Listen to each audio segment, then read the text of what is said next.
Cannes film festival में debut करने वाली छत्तीसगढ़ की पहली महिला कौन है? तो इनका नाम है जूही व्यास। सबसे पहला जो जलाशय है ये कौन सा आपका पेलम नाला जलाशय है। स्थान पूछेगा तो आपको बताना है धर्म जयगढ़ रायगढ़। और इसके लिए टोटल कितने स्वीकृत राशि? तो 8 करोड़ 16 लाख यहाँ पे 72,000 रुपए स्वीकृत की गई है। इसको याद रखने के लिए आपको यहाँ पे याद रखना पड़ेगा। ट्रिक है इसका डब्बू। बी फोर यहाँ पे आपका भिलाई और बी फोर फिर से भानु प्रताप और यू फोर क्या हो जाएगा? फुलपुरा हो जाएगा। हेलो नमस्कार, स्वागत है आप सभी का हमर पीएससी यूट्यूब प्लेटफॉर्म में। और आज के इस साप्ताहिक करंट अफेयर में हम लोग छत्तीसगढ़ करंट अफेयर के संबंध में यहाँ पे वीडियो लेकर के आए हैं। और इसमें आप लोगों को 18 मई से लेकर के 24 मई के बीच में जो भी वीकली अपडेट हुए हैं, जो आपके आगामी एग्जाम जैसे आपका एडीओ एडीआई और भी आपके प्रयोगशाला भर्ती परिचारक, आपका सीजी कांस्टेबल, सीजीएसआई की वैकेंसी, इन सभी आपके एग्जामों में ये बहुत ही इंपॉर्टेंट होने वाला है। छत्तीसगढ़ के सेगमेंट का एक हिस्सा होता है करंट अफेयर। उसी सेगमेंट से आपके बहुत सारे क्वेश्चन यहाँ पे पूछे जाते हैं। तो इस वीकली सीरीज में आपको क्या क्या मिलता है? तो इसमें आपको थ्योरी क्लासेस तो मिलती ही हैं, साथ ही साथ इसमें आप लोगों को इसका मॉक टेस्ट भी मिल जाता है। ये जो मॉक टेस्ट है ये आपको हमारे मोबाइल एप्लीकेशन हमर पीएससी, जिसको आप लोग गूगल प्ले स्टोर से डाउनलोड कर सकते हैं, या तो इसका लिंक नीचे डिस्क्रिप्शन में प्रोवाइड कर दिया गया है। उसमें आप लोग इस टॉपिक से रिलेटेड जितने भी इंपॉर्टेंट क्वेश्चन है उसको आप लोग मॉक लगा सकते हो। इसके अलावा इसका पीडीएफ जो है ये हमारे टेलीग्राम चैनल हमर पीएससी, इसका लिंक भी नीचे डिस्क्रिप्शन में प्रोवाइड कर दिया गया है, वहां से आप लोग जाकर के डाउनलोड कर सकते हैं। अब चलिए देख लेते हैं कि पिछले जो आपके सीरीज हुआ था उसमें यहाँ पे जो मॉक टेस्ट इन्होंने दिया है, इनका नाम यहाँ पे आपको दिख रहा है। इसमें पहले नंबर पे चमन सोनकर जी हैं, उसके बाद दूसरे नंबर पे कौन है आपके सुरेश मरावी जी हैं, और तीसरे नंबर पे कौन है आपकी तुलसी है। तो इस प्रकार से ये मॉक टेस्ट आपका इस वीडियो के बाद आपको प्रोवाइड कर दिया जाएगा। और आपके एप्लीकेशन का नाम है हमर पीएससी, इसको गूगल प्ले स्टोर से आप लोग डाउनलोड कर सकते हैं। इस सीरीज में हम लोग आगे बढ़ते हैं और अपना पहला टॉपिक यहाँ पे हम लोग आज देखेंगे। इसमें आप लोगों को देखना है अमृत भारत स्टेशन योजना। इस योजना के अंतर्गत प्रधानमंत्री द्वारा देश भर में कुल आपके 103 यहाँ पे रेलवे स्टेशनों का क्या किया जा रहा है? पुनर्विकसित किया जा रहा है। अब ये जो पुनर्विकसित कार्यक्रम है इसका डेट आप लोगों को याद रखना है 22 मई 2025। इसमें आपके प्रधानमंत्री द्वारा वर्चुअली रूप से यहाँ पे उद्घाटन किया जाता है। और योजना के अंतर्गत स्टेशनों का उन्नयन, यात्रियों एवं विश्व स्तरीय सुविधा प्रदान करना इस योजना का उद्देश्य है। इसमें देश भर में आपके कुल 1337 स्टेशनों का क्या किया जाएगा? पुनर्विकास किया जाएगा। लेकिन अभी पूर्ण रूप से तैयार देश में कितने आपके 103 है। और इस 103 में जो इंपॉर्टेंट फैक्ट आपको याद रखना है, ये जो 5 संख्या आपको दिख रहा है ये छत्तीसगढ़ के 5 स्टेशन है। ठीक है, तो यहाँ पे सीधा सीधा क्वेश्चन पूछेगा अमृत भारत स्टेशन योजना के अंतर्गत आपके 22 मई 2025 को छत्तीसगढ़ के कितने स्टेशनों का पुनर्विकास किया गया या उद्घाटन किया गया? तो आपको संख्या क्या बताना है? 5 बताना है। इतना क्लियर? अब यहां से आपके 1337 स्टेशन में से छत्तीसगढ़ में जो शामिल स्टेशनों की संख्या है वो कितनी आपकी? 32 है। ठीक है, ये डेटा आप लोगों को यहाँ पे याद रखना है। यहाँ पे 1337 जो देश भर में स्टेशन है उसमें से 32 स्टेशनों का चयन छत्तीसगढ़ से किया गया है, जिसमें से 5 स्टेशन यहाँ पे पूर्ण रूप से तैयार हो चुके हैं। और इनका उद्घाटन कब किया गया? आपके 22 मई 2025 को किया गया है। इसमें कौन कौन से स्टेशन है इसको हम लोगों को यहाँ पे देखना है, ये हमारे लिए बहुत ही इंपॉर्टेंट है। तो सबसे पहले मंडलों की बात करें तो बिलासपुर मंडल से यहाँ पे संख्या आपको 1 मिलेगा, रायपुर मंडल से 3 स्टेशन है, और नागपुर से यहाँ पे आपको 1 स्टेशन देखने को मिल जाएगा। इसमें से बिलासपुर मंडल से जो स्टेशन है आपका, इसमें आपको याद रखना है कौन सा स्टेशन? अंबिकापुर। रायपुर मंडल से आपको 3 स्टेशन, उरपुरा, भिलाई और भानु प्रताप। और यहाँ पे नागपुर से आपको डोंगरगढ़ स्टेशन यहाँ पे देखना है। ठीक है, इसके लिए मैं ट्रिक आप लोगों को बता दे रहा हूँ। इसमें ट्रिक आपको क्या याद रखना है? इसको याद रखने के लिए आपको यहाँ पे याद रखना पड़ेगा, ट्रिक है इसका डब्बू। डब्बू, ठीक है। तो डी फोर क्या हो जाएगा? डोंगरगढ़। ए फोर क्या हो जाएगा आपका? अंबिकापुर। पी फोर यहाँ पे आपका भिलाई, और बी फोर फिर से भानु प्रताप, और यू फोर क्या हो जाएगा? फुलपुरा हो जाएगा। ये 5 स्टेशन यहाँ पे आपको याद रखने हैं। इतना क्लियर? इसमें आगे देखेंगे तो ये जो आप लोग देख रहे हो इमेज में, ये अंबिकापुर स्टेशन है। जब 22 मई को प्रधानमंत्री द्वारा वर्चुअल रूप से देश के आपके 103 स्टेशनों का उद्घाटन किया गया, तो इस समय हमारे मुख्यमंत्री कौन से, यानी कि हमारे मुख्यमंत्री श्री विष्णुदेव साय जी, ये कौन से स्टेशन में उपस्थित थे? तो यहाँ से आपके अंबिकापुर स्टेशन। ठीक है, श्री विष्णुदेव शाह जी कौन सी स्टेशन? तो अंबिकापुर स्टेशन। इसका इमेज आपको यहाँ पे दिख रहा होगा। ठीक है, तो ये चारों इमेज आपके अंबिकापुर स्टेशन का है। इसमें इन स्टेशनों का आधुनिक रूप से क्या दिया गया है? आपका स्वरूप दिया गया है। जो महत्वपूर्ण पॉइंट है उसको पहले देख लेते हैं। इनका आधुनिकीकरण किया गया है। इन स्टेशनों में सुविधाओं का भव्य प्रवेश द्वार स्थापित किया गया है, आकर्षक फयार स्थापित है।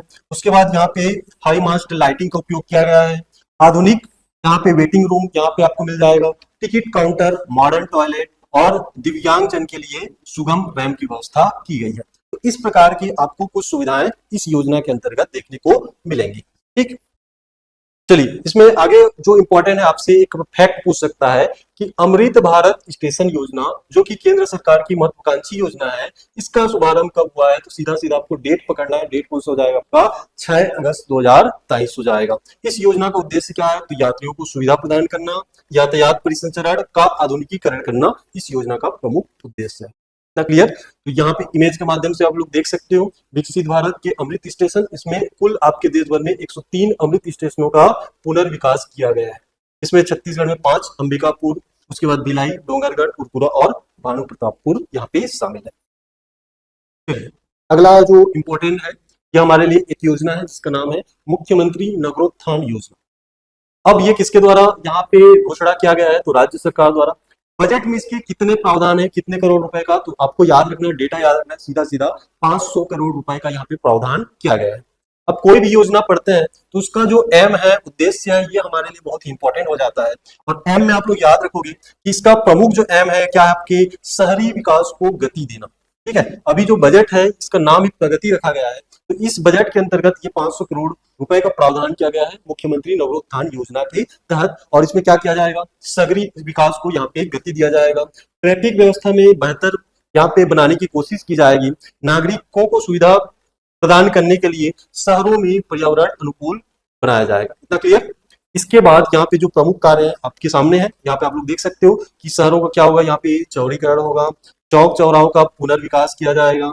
उसके बाद रिवर फ्रंट और उद्यानों का क्या किया जाएगा? सौंदर्यीकरण किया जाएगा। फ्लाईओवर और अंडर पास का यहाँ पे निर्माण किया जाएगा। इतना क्लियर? इसके बाद एक और योजना यहाँ पे हम लोग देखेंगे, हालांकि योजना पिछले डेट का है, इसको हम लोग देखेंगे, ये चर्चा में क्यों है इसके बारे में बात करेंगे। हाल ही में दीदी ई रिक्शा सहायता योजना के अंतर्गत हितग्राहियों को डीबीटी प्रक्रिया का पालन करने का निर्देश दिया गया है।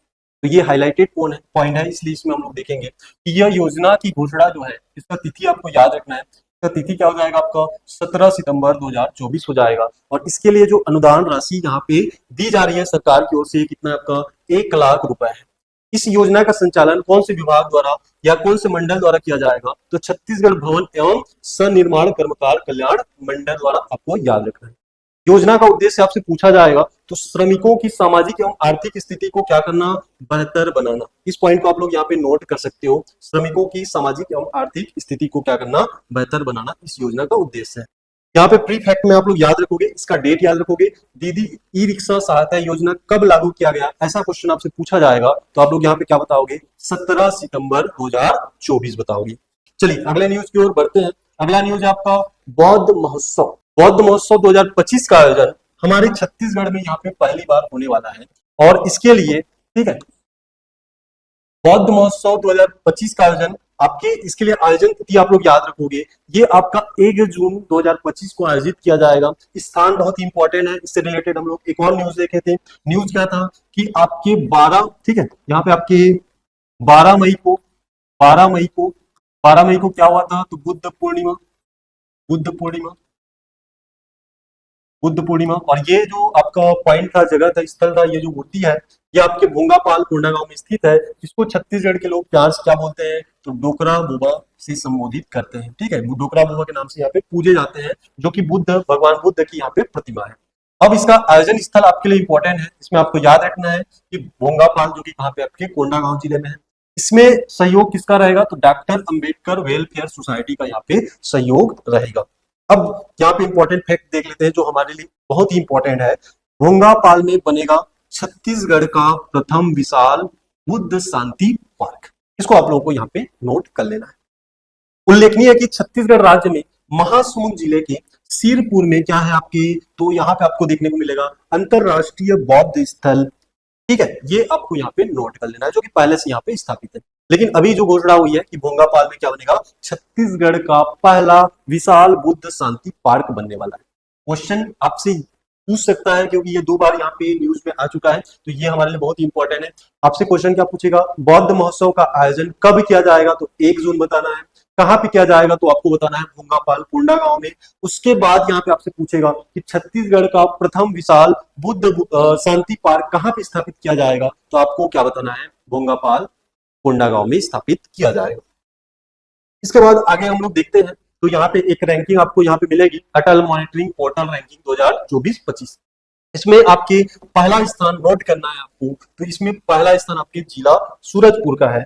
सूरजपुर में प्राथमिक स्वास्थ्य केंद्रों, ठीक है, प्राथमिक स्वास्थ्य केंद्रों, उप स्वास्थ्य केंद्रों और यहाँ पे जिला अस्पताल, ठीक है, यहाँ पे हम लोग क्या नोट करेंगे, जिला अस्पतालों के माध्यम से जन सामान्य तक उत्तम सुविधाएं पहुंचाने में उत्कृष्ट स्थान यहाँ पे प्राप्त किया है किसने, आपके जिला बिलासपुर ने। तो यहाँ पे क्षेत्र अगर पूछा जाएगा तो आपको बताना है स्वास्थ्य सेवाओं के क्षेत्र में आपके सूरजपुर का यहाँ पे पहला स्थान आपको देखने को मिलेगा। कौन सी रैंकिंग है, तो अटल मॉनिटरिंग रैंकिंग। अब इसमें आपको नोट क्या करना है, आपसे क्वेश्चन पूछेगा कि अटल मॉनिटरिंग पोर्टल का शुभारंभ कब किया गया, तो आप लोग यहाँ पे डेट याद रखोगे 25 दिसंबर 2023, ठीक है। और इसी दिन आपके 25 दिसंबर को किसका जन्म है, स्वर्गीय पूर्व प्रधानमंत्री अटल बिहारी वाजपेयी जी का जन्म दिवस 25 दिसंबर को है। और इसी दिन आपके 25 दिसंबर को छत्तीसगढ़ में क्या मनाया जाता है, आपका सुशासन दिवस मनाया जाता है। ये डेट बहुत ही इंपॉर्टेंट है हमारे लिए। सुशासन दिवस कब मनाया जाता है पूछेगा, तो 25 दिसंबर 2023। ये जो करंट फैक्ट है आपके स्टैटिक की ओर आपको ले जाएंगे और सारे पहलुओं को आपको पकड़ना है। अटल मॉनिटरिंग पोर्टल रैंकिंग आपसे पूछा गया है, तो जिला पूछेगा तो सूरजपुर बताना है, लेकिन अटल मॉनिटरिंग पोर्टल का यहाँ पे आपको डेट पूछेगा तो क्या बताना है आपको, 25 दिसंबर 2023। किसके द्वारा, तो आपके मुख्यमंत्री विष्णुदेव साय जी के द्वारा। तो ये जो दिवस है 25 दिसंबर का, स्वर्गीय भारत के पूर्व प्रधानमंत्री स्वर्गीय श्री अटल बिहारी वाजपेयी जी का जन्म दिवस है और इसी दिन को छत्तीसगढ़ में सुशासन दिवस के रूप में मनाया जाता है। इतना क्लियर? इसका पॉइंट आपको यहाँ पे भी देखने को मिल जाएंगे। अटल मॉनिटरिंग पोर्टल शुभारंभ कब किया गया, 25 दिसंबर 2023 को। अगर किसके द्वारा पूछा जाएगा तो मुख्यमंत्री श्री विष्णुदेव साय जी के द्वारा। इसमें विशेष क्या है, तो 23 विभागों की 25 महत्वपूर्ण योजनाओं का इस पोर्टल के माध्यम से मॉनिटरिंग किया जाएगा। और इसमें कुछ प्रमुख योजनाओं में कौन कौन शामिल है, तो प्रधानमंत्री आवास योजना, उसके बाद प्रधानमंत्री ग्राम सड़क योजना, उसके बाद प्रधानमंत्री गरीब कल्याण योजना, अन्न योजना, उसके बाद यहाँ पे जल जीवन मिशन, सीजी ई डिस्ट्रिक्ट और सखी वन स्टाफ जैसे बहुत ही यहाँ पे इंपॉर्टेंट योजनाओं को शामिल किया गया है। इसका मॉनिटरिंग आपके कौन से पोर्टल के माध्यम से किया जाता है, तो अटल मॉनिटरिंग पोर्टल के माध्यम से किया जाता है। यहाँ तक क्लियर हो गया होगा।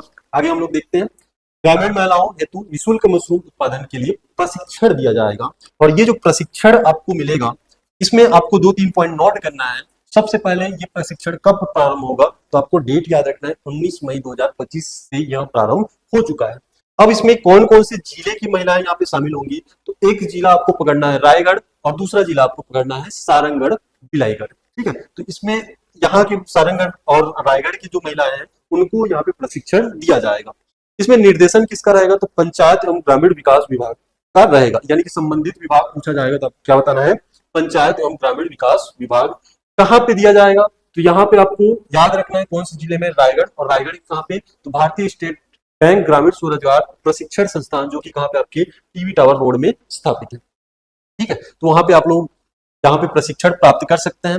अब इसमें जो इंपॉर्टेंट है इसका पात्रता, इसमें कौन कौन से शामिल हो सकते हैं, इसको सीधा सीधा क्वेश्चन पूछ देता है। तो इसके लिए आपके जो उम्र है, आयु सीमा है, ये 18 से 45 वर्ष रखा गया है। उसके बाद इसमें 8वीं पास जो महिलाएं हैं वही क्या हो सकती है, इसमें शामिल हो सकती हैं। और तीसरा जो पात्रता यहाँ पे संबंधित शर्तें हैं उसमें क्या होना चाहिए, बीपीएल यानी कि गरीबी रेखा के नीचे यहाँ पे होना चाहिए। तो ये तीनों पॉइंट को आपको याद रखना है। अब इसमें जो आपके एग्जाम में क्वेश्चन बन सकते हैं, इसमें एक विशेष पॉइंट आपसे बोला गया है। इसमें क्या कहा गया है कि रोजगार गारंटी के तहत एक वित्तीय वर्ष में आपको पता है 100 दिवस कार्य यहाँ पे दिए जाते हैं।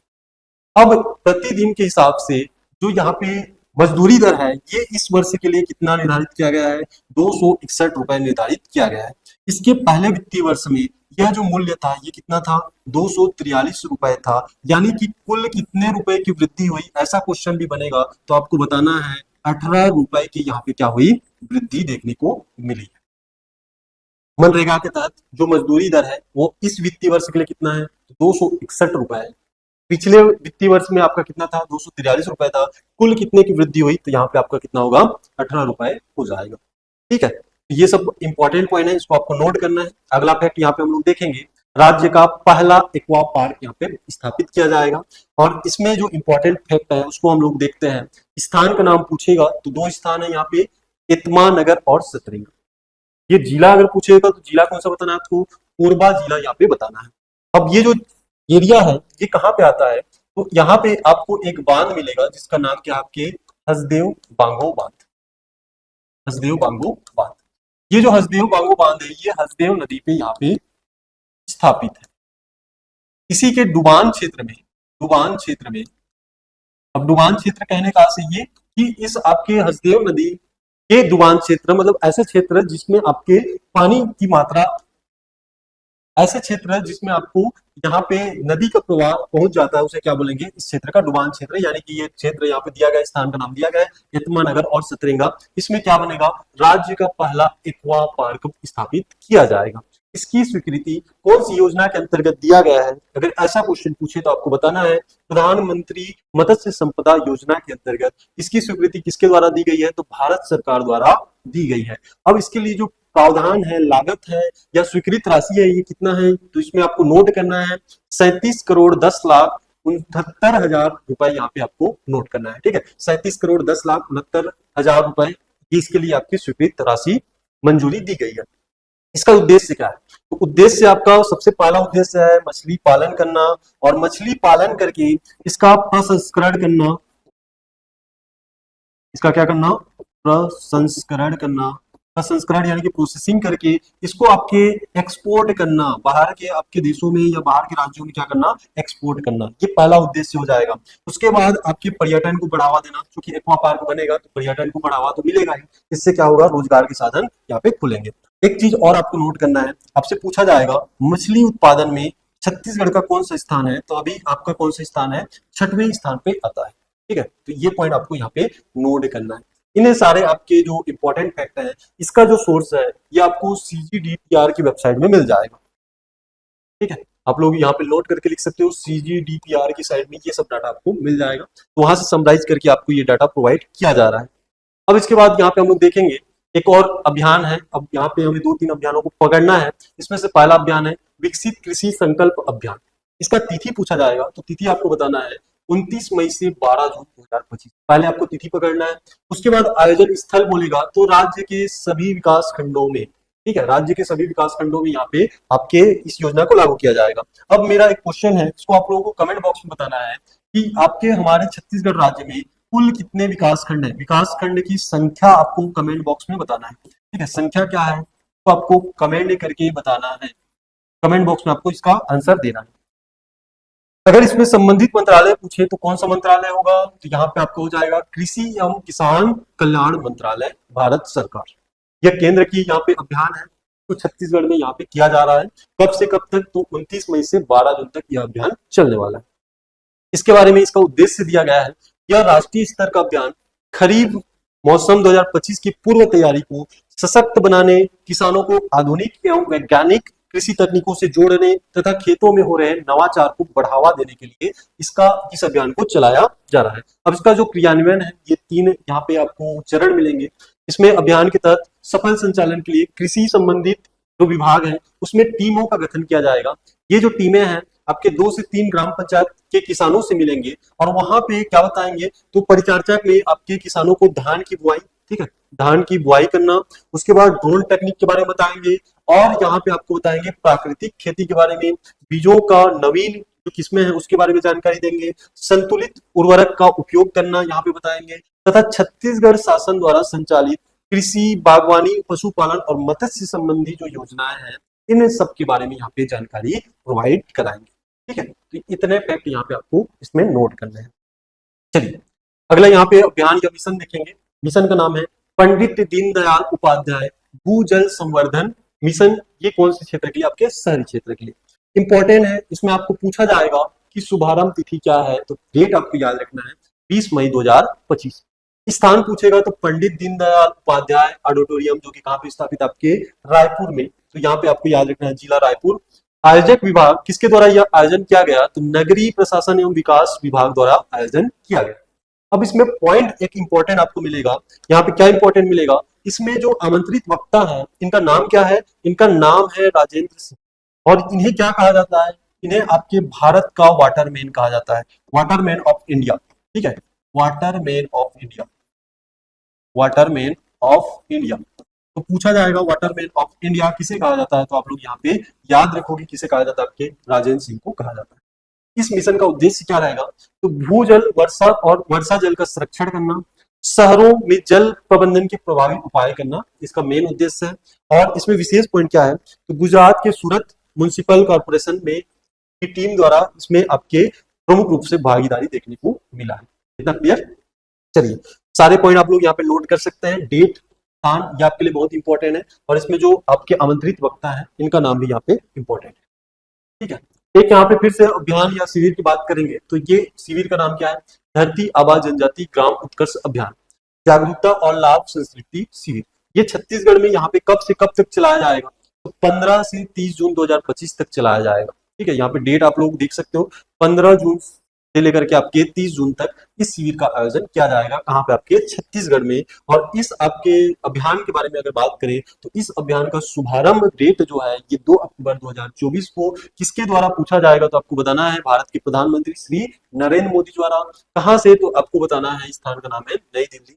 और इस आपके अभियान का उद्देश्य क्या है? तो जनजातीय गांवों तथा आकांक्षी जिलों में निवासरत जनजातीय परिवारों का सामाजिक और क्या आपका आर्थिक स्थिति में क्या करना? उत्तरोत्तर सुधार करना, यानी कि निरंतर यहाँ पे सुधार करना, यहाँ पे सुनिश्चित करना, ये इस योजना का क्या है? इस अभियान का यहाँ पे प्रमुख उद्देश्य है। इतना क्लियर? चलिए, अगला फैक्ट यहाँ पे देखते हैं। ये जो फैक्ट है तिरंगा यात्रा विशेष, इस यात्रा विशेष का महत्व पहले हम लोग समझ लेते हैं कि आपके 22 अप्रैल 2025 को स्थान का नाम है पहलगाम। इस स्थान पे आपके 26 पर्यटकों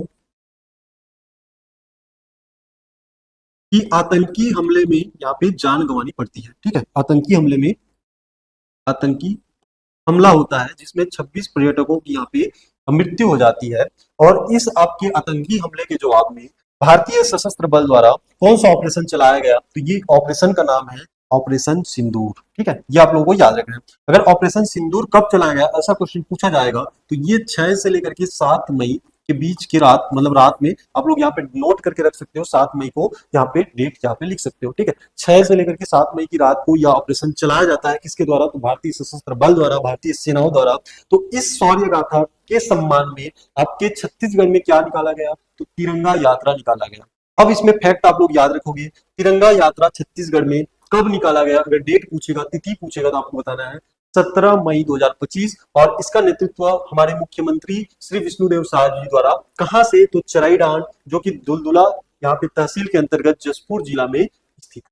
ठीक है, इतना पॉइंट इसमें आपको याद रखना है। इसका उद्देश्य क्या था? तो छत्तीसगढ़ में राष्ट्रीय सुरक्षा के लिए नागरिक कार्यक्रम और ऑपरेशन सिंदूर की वीर गाथा को जनमानस तक जोड़ने हेतु इस अभियान को चलाया गया था, या इस यात्रा का शुभारंभ किया गया था। अब इसमें अगला जो फैक्ट देखेंगे, इसमें कुछ प्रमुख एनिकेट और जलाशय बनने वाले हैं, तो उनके पॉइंटों को यहाँ पे पहले समझ लेते हैं। बहुत इंपॉर्टेंट है, क्योंकि 2-3 यहाँ पे 2-3 नहीं बल्कि आपके टोटल यहाँ पे 6 जलाशयों का नाम आया है या एनिकेट का नाम आया है। तो ये एनिकेट का नाम, स्थान और इनकी स्वीकृत राशि, ये हमारे एग्जाम के लिए बहुत ही इंपॉर्टेंट रहने वाला है। सबसे पहला जो जलाशय है ये कौन सा? आपका पेलम नाला जलाशय है। स्थान पूछेगा तो आपको बताना है धर्मजयगढ़, रायगढ़। और इसके लिए टोटल कितने स्वीकृत राशि? तो 8 करोड़ 16 लाख यहाँ पे 72,000 रुपए स्वीकृत की गई है। और इसका विशेष देखेंगे तो इस योजना के अंतर्गत क्षेत्र के किसानों को कितना? तो 206 हेक्टेयर खरीफ एवं 20 हेक्टेयर रबी फसलों की सिंचाई की जाएगी।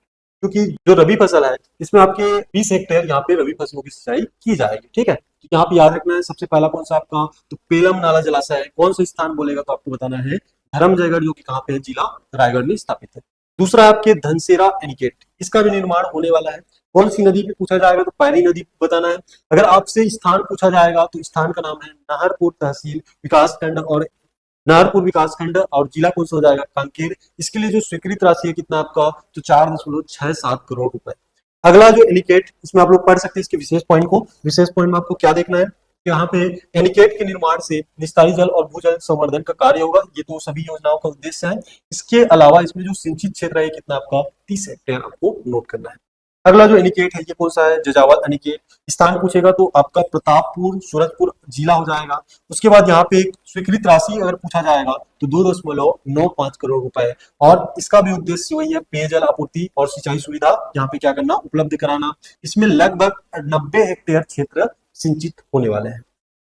अगला जो जलाशय है ये घटोई जलाशय है। स्थान पूछा जाएगा तो डबरा शक्ति आपको बताना है। ठीक है, क्या बताना है आपको? डबरा शक्ति यहाँ पे आपको बताना है। अगर इसमें आपको पूछा जाए तो कितना स्वीकृत राशि, तो यहाँ पे बताना है 3,14,58,000। सिंचित क्षेत्र पूछा जाएगा तो आपको बताना है 833 हेक्टेयर। उसके बाद रहन नाला एनिकेट, ये आपके ग्राम जेवरा पथरिया जो कि कौन से जिले में आता है? तो मुंगेली जिला। इसके लिए आपको पूछा जाएगा, क्या पूछा जाएगा कि कितने करोड़ रुपए का प्रावधान है? तो 3,42,43,43,43 रुपए यहाँ पे स्वीकृत राशि है। इसके लिए सिंचाई क्षेत्र कितना होगा? तो 120 हेक्टेयर यहाँ पे रहने वाला है। लास्ट है आपका सिद्ध बाबा जलाशय। सिद्ध बाबा जलाशय कौन से जिले में पूछेगा तो आपको बताना है खैरागढ़ गंडई छुई कदान। कितने करोड़ रुपए? तो 220 करोड़ रुपए। योजना से प्रति वर्ष क्या किया जाएगा? तो यहाँ पे 498 क्विंटल मत्स्य पालन या उत्पादन किया जाएगा। ये पॉइंट बहुत ही इंपॉर्टेंट है, इसको आप लोग नोट कर सकते हैं। जलाशय से आपके 1840 हेक्टेयर क्षेत्र खरीफ में और 1380 हेक्टेयर किसमें आपकी रबी में सिंचित किया जाएगा इसके अंतर्गत। ठीक है, तो इन सभी पॉइंट को आप लोग यहाँ पे नोट कर सकते हो। एक लिस्ट में आपको समराइज करके सारे जो एनिकेट बनने वाले हैं इस आपके सप्ताह के अंदर जो घोषणाएं हुई है वो आपके सामने है। इतना क्लियर? एक और अभियान है वुमन फॉर ट्रीज। ये भी आपका अभियान किससे प्रेरणा स्रोत है? तो एक पेड़ माँ के नाम। ठीक है, एक पेड़ माँ के नाम, माँ के नाम। इस अभियान से ये क्या है आपका प्रेरित है। तो इसके पहले चरण का आयोजन कब किया जाएगा? तो यहाँ पे आपको नोट करना है 21 से लेकर के 24 मई 2025। और यहाँ पे दूसरा चरण कब स्टार्ट होगा? तो 15 जुलाई से लेकर के 15 अगस्त तक यह अभियान चलेगा। इसके द्वारा शुभारंभ किया गया है तो मुख्यमंत्री श्री माननीय विष्णुदेव साय जी के द्वारा। और इस योजना का उद्देश्य या अभियान का उद्देश्य क्या है? तो महिला समूहों को आर्थिक रूप से क्या करना? सशक्त बनाना और पर्यावरण संरक्षण को क्या करना? बढ़ावा देना इसका प्रमुख उद्देश्य है। इसके प्रावधानों को देख लेते हैं। यह अभियान अमृत योजना 2.0 के तहत नगर निकायों में खाली पड़ी जमीनों पर पौधेरोपण के माध्यम से संचालित किया जाएगा। पौधेरोपण का जो स्थल होगा, स्कूल होंगे, अस्पताल होंगे, तालाब होंगे और अन्य सरकारी स्थल होंगे, ऐसे स्थल होंगे जो क्या है अभी खाली पड़े हुए हैं। वहां पे क्या किया जाएगा? पौधेरोपण किया जाएगा और पर्यावरण संरक्षण में महत्वपूर्ण यहाँ पे कदम लिया जाएगा। पौधेरोपण का कार्य कौन करेंगी? तो महिला स्व सहायता समूह की महिलाएं यहाँ पे करने वाली है, मतलब उनको एक प्रकार से रोजगार यहाँ पे मिलने वाला है। इसका लाभ क्या है? यह पहल पर्यावरण संतुलन को स्थापित करने के साथ साथ महिलाओं की आजीविका को भी मजबूत बनाएगा। वही 2 पॉइंट आपको यहाँ पे नोट करना है कि आपके मेंस के लिए इंपॉर्टेंट हो सकता है। इस प्रकार के अभियान आपको लिखने पड़ते हैं तो यहाँ से आप लोग वर्डिंग ले सकते हो। इतना क्लियर? चलिए, अगला न्यूज है आपका छत्तीसगढ़ क्रिकेट प्रीमियर लीग। ठीक है, इसका दूसरा संस्करण फिर से आयोजित होने वाला है। कब से कब तक? तो आपकी 6 से 15 जून 2025 तक आयोजित किया जाएगा। स्टेडियम आपको पूछा जाएगा तो शहीद वीर नारायण अंतरराष्ट्रीय क्रिकेट स्टेडियम जो कहाँ पे स्थित है? आपके रायपुर में। और इसके लिए मस्केट का शुभारंभ कर दिया गया है। तो मस्केट क्या है आपका? तो राजकीय पशु वन भैंसा यानी कि बाइसन। ठीक है, इसमें टोटल 6 टीमें होती हैं और पिछले सीजन की जो विजेता है इनका नाम क्या है? रायपुर राइनोज। ठीक है, तो ये 6 टीमें आप लोगों को देखने को मिलेंगी जिसमें रायपुर राइनोज, बिलासपुर बुल्स, बस्तर बायसंस और रायगढ़ लायंस, उसके बाद राजनांदगांव पैंथर्स और सरगुजा टाइगर्स शामिल है। तो आपसे पूछ सकता है कि छत्तीसगढ़ क्रिकेट प्रीमियर लीग में कितनी टीमें हैं, कौन कौन सी टीमें शामिल हैं, कौन कौन सी नहीं है। इसके बाद खेल से ही यहाँ पे एक न्यूज है, खेलो इंडिया एकेडमी रायपुर में सुकमा की 8 फुटबॉल महिला खिलाड़ियों का यहाँ पे चयन किया गया है। इनका नाम आपको यहाँ पे नोट करना है। ठीक है, नाम आपसे पूछ सकता है किच्चे ललिता, उसके बाद माडवी पूजा, उसके बाद संध्या नाम, शारदा प्रधानी, लक्ष्मी सोड़ी और सोड़ी कोइंदे, माही कुंजाम और किच्चे लक्ष्मी। ठीक है, तो इनका नाम आप लोग यहाँ पे नोट करके रखना है। इनमें किसी एक का नाम आपको लेकर के पूछ सकता है कि ये कौन से खेल से संबंधित है। तो इस प्रकार के फैक्ट आप लोगों को याद होने चाहिए। यहाँ पे एक आर्टिकल देखेंगे, निगम मंडल आयोग के अध्यक्ष उपाध्यक्ष के पद पर यहाँ पे आंशिक रूप से संशोधन किया गया है। तो उसमें आंशिक यहाँ पे नियुक्ति हुई है। तो कौन कौन से बोर्ड या अध्यक्ष की नियुक्ति हुई है इसको हम लोग देख लेते हैं। सबसे पहले आपके छत्तीसगढ़ हस्तशिल्प विभाग बोर्ड के अध्यक्ष किसको बनाया गया है? तो इसमें नाम आपको नोट करना है श्रीमती शालिनी राजपूत, जो कि यहाँ पे आपको दिख रही है। उसके बाद छत्तीसगढ़ राज्य पिछड़ा वर्ग आयोग के उपाध्यक्ष के रूप में किसकी नियुक्ति की गई है? श्रीमती चंद्रकांति वर्मा, जो कि यहाँ पे आपको दिख जाएंगी। Chhattisgarh state beverage corporation limited Raipur में, ठीक है, इसके जो अध्यक्ष बनाए गए हैं ये किसको बनाया गया है? आपके तो श्रीनिवास राव मद्दी जी को बनाया गया है। उसके बाद यहाँ पे छत्तीसगढ़ राज्य सहकारी मर्यादित जो रायपुर इसके अध्यक्ष है, इसको किसमें किनका नाम है, तो श्री केदारनाथ गुप्ता।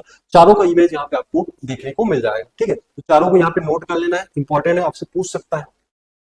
इसके बाद हम लोग देखेंगे जो आरटीओ विभाग है, इसके द्वारा जो छत्तीसगढ़ के 5 नए जिले हैं उनके लिए यहाँ पे कोड प्रोवाइड कर दिया गया है। 5 जिलों में कौन कौन सा, तो पहला कौन सा आपका मोयला, मानपुर, अंबागढ़, चौकी, दूसरा आपका सारंगगढ़, बिलाईगढ़, तीसरा आपका खैरागढ़, छुई खदान, उसके बाद महेंद्रगढ़, चिरमिरी, भरतपुर और शक्ति क्या आपका ये 33वां जिला हो जाएगा। इनका क्रम पूछ सकता है, तो क्रम आपको याद रखना है। अगर आपको मानपुर, मोयला पूछा जाएगा तो इनका क्रम क्या आपकी, तो यहाँ पे 29वें, ये 30वें, ये 31वें, ये 32वें और इनका क्रम क्या हो जाएगा, 33वां जिला यहाँ पे आपको देखने को मिलेगा। अब इनके लिए जो कोड नंबर है उसको याद रखना है, तो इसके लिए कोड नंबर है आपके 29वें जिले के CG32। ठीक है, कोड नंबर क्या है आपके CG32। अब देखो इसको कैसे याद रख सकते हो, तो उसको आपको देखना है। यहाँ पे 3 कॉलम है, यहाँ पे मैंने ब्रैकेट में 3 लिख दिया है, तो इसमें +3 करना है। इनका क्रम याद रखना है, मानपुर, मोयला, अंबागढ़, चौकी क्रम से ये चीजें यहाँ पे दिए गए हैं। तो ये कौन से क्रम का है, 29वें, इसमें +3 करोगे क्या हो जाएगा, CG32। उसके बाद आपको सीक्वेंस पकड़ लेना है और चले जाना है। ठीक है, 32 के बाद 33, 33 के बाद 34, 34 के बाद 35 और 35 के बाद क्या हो जाएगा, 36 हो जाएगा। अगला न्यूज यहाँ पे हम लोग देखेंगे, कांस फिल्म फेस्टिवल में डेब्यू करने वाली छत्तीसगढ़ की पहली महिला कौन है, तो इनका नाम है जूही व्यास, जो कि कौन से जिले की निवासी है, दुर्ग जिले। ठीक है, तो इतना पॉइंट आपको नोट करना है। इसके अलावा ये जो कांस फिल्म फेस्टिवल है कहाँ पे आपके आयोजित किया गया, तो फ्रांस में आयोजित किया गया। कब से कब तक, तो आपको याद रखना है 13 से लेकर के 24 मई 2025 तक इसका आयोजन किया गया। और ये कौन से क्रम का यहाँ पे आयोजन है, तो 78वां संस्करण है। ठीक है, कौन सा संस्करण है आपका, 78वां। इतना फैक्ट आप लोग याद रखोगे। इसके अलावा ग्रीन पीस इंडिया और वॉइस ऑफ द प्लेन अभियान के तहत भारत का प्रतिनिधित्व किसने किया, तो जूही व्यास जी ने किया। ठीक है, और ये आपकी कांस फिल्म फेस्टिवल में भाग लेने वाली यानी कि डेब्यू करने वाली छत्तीसगढ़ की पहली महिला बन गई है। पेशे से ये सॉफ्टवेयर इंजीनियर है। इसके अलावा ये आपके ग्रीन टी ऑर्गेनाइजेशन की सदस्य भी रह चुकी हैं। ठीक है, तो इस फैक्ट को आप लोग नोट कर सकते हो। अब यहाँ पे लास्ट आप लोग का यहाँ पे आर्टिकल हम लोग देखेंगे जो कि आपके एग्जाम के लिए बहुत ही इंपॉर्टेंट है। छत्तीसगढ़ के कलाकारों को यंग आर्टिस्ट फेलोशिप में मिला है। ठीक है, और इसमें आपके छत्तीसगढ़ से टोटल 11 कलाकारों का नाम पे आपको देखने को मिलेगा।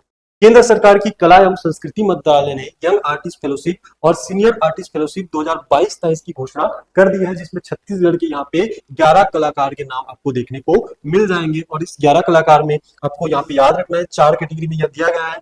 सबसे पहला नाम है अमन तिवारी। अगर आपको ये नहीं दिख रहा होगा तो इसको मैं यहाँ पे जूम करके आपको दिखा देता हूँ। ठीक है, इसको जूम करके हम लोग यहाँ पे देख सकते हैं। इनका नाम हम लोग को पकड़ना है। इसमें पहला नाम क्या जाएगा आपका, तो अमन तिवारी। कौन से आपके जिला से, तो रायपुर से। उसके बाद यहाँ पे कौन सी विधा, तो थिएटर। उसके बाद भोजराज आचार्य बस्तर से क्लासिकल म्यूजिक। राजश्री चक्रवर्ती भिलाई से भरतनाट्यम और नैनिका कासलीवाल भिलाई से भरतनाट्यम। सृष्टि मलिक भिलाई से भरतनाट्यम। ठीक है, प्रियंका वर्मा का नाम है राजनांदगांव से लोक नृत्य। सुखराम साहू जी का राजनांदगांव से लोकगीत। उसके बाद कृतिका सिकंदर कांकेर से लोकगीत और हेमलता राठौर बस्तर से लोकगीत। श्रद्धा मंडल गजल जो कि बिलासपुर से है और इनका जो विधा है गजल है। उसके बाद तन्मय शर्मा जो कि थिएटर राजनांदगांव से, यहाँ पे इनका नाम शामिल है। ये 11 कलाकार हैं जिनका यहाँ पे नाम आपको देखने को मिलेगा। तो इसमें से आपके लिए बहुत ही इंपॉर्टेंट हो जाएगा, आपके एग्जाम के लिए इंपॉर्टेंट हो जाएगा।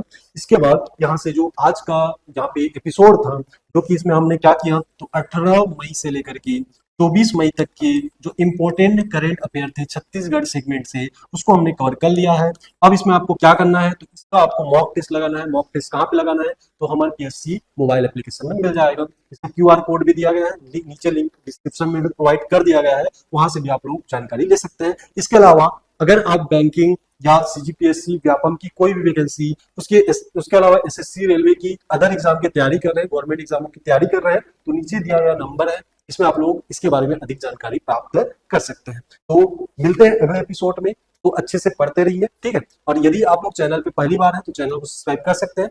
वीडियो आपको कैसा लगा इसको आपको कमेंट में बताना है, और यदि आपको वीडियो अच्छा लगा तो आपको वीडियो को लाइक करना है। मिलते हैं अगले वीडियो में, तब तक के लिए जय हिंद, जय भारत, जय छत्तीसगढ़।